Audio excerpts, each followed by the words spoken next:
பூர்ணம் பிரம்மைவ சாக்ஷாத் நிரவதி பரமானந்த சாந்திர பிரகாசம் கோபேஷு த்வம் வியலாசீர்ண खलु बहुजनै तावदा वेदितो भूः दृष्ट्वाथ त्वां तदेदं प्रथममुपगते पुण्यकाले जनौखाः पूर्णानन्दा विपापा सरसमभिजगु त्वत्कृतानि स्मृतानि. தாங்கள் எங்கும் நிறைந்தவர் என்றும் நிலையாயிருப்பவர், மேலான ஆனந்தமே உருவானவர், தாங்கள் பரபிரம்மே. அத்தகைய தாங்கள் ஆயர்குல மக்களிடையே ஒளிவீச புகழோடு இருந்தீர். ஆனால் தங்கள் தன்மையை பலர் அறியவில்லை.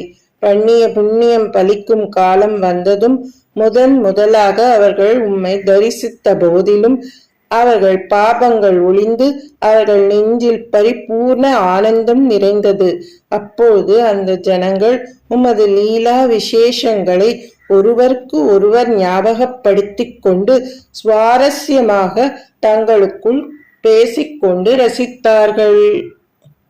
चाणूरो मल्लवीरस्तदनु नृपगिरा मुष्टिको मुष्टिशाली त्वां रामं चाभिपेदे छडछडिदिमिथो मुष्टिपादातिरूक्षम् उत्पादापादनाकर्षण विविधरणान्यासतां तत्र चित्रम् मृत्यो प्रागेव मल्लप्रभुरगमदयम् பூரிஷோ பந்த மோக்ஷான்.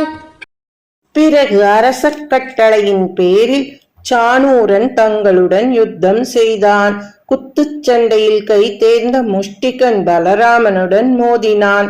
சட சட என்ற சப்தத்துடன் முஷ்டியால் ஒருவரை ஒருவர் தக்கிக் கொண்டீர்கள்.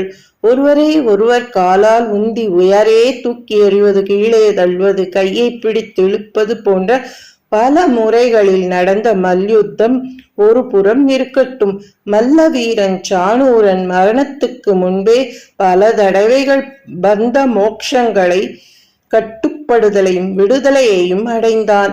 அது பேரதிசயம் அல்லவா?